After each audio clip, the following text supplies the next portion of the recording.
قوتی نیکی نداری تو دل آزاری مکن، گر توانی تا قیامت مردم آزاری مکن. السلام علیکم و رحمت الله و برکت برادران و خواهران.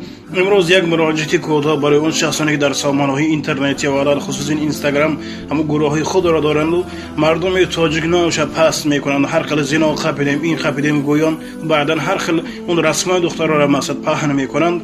با شما یک مهلت کوتاه، یعنی که مهلت داده میشه تا که همه اون نوارهای فسق و فسادی که آبروی ملت تاجیک را پست میکند نیست کنین، وگرنه با خاصی الله سبحانه و تعالی، با فضل و کریم الله سبحانه و تعالی، ما برادران ان شاء الله که یکا با یک هر یک گروه های شما را از این سامانه اینترنتی ان شاء الله که دفع میکنیم.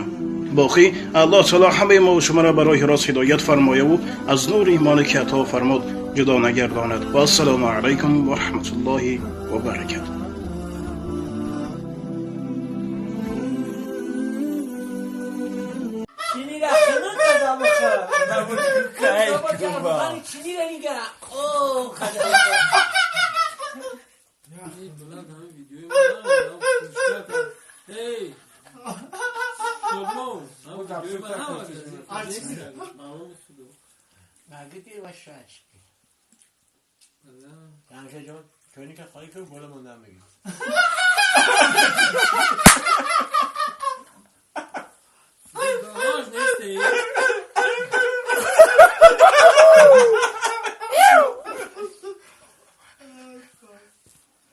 نیستا نمیشه چقدر آمیز داری قدیم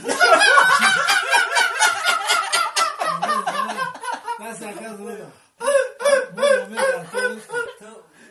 روز که ای خدا کو پشکی میزنه اونجایی که خاک را Jobnes, arusek shruamas da shmo, nek sportsmenkash da dasti majku.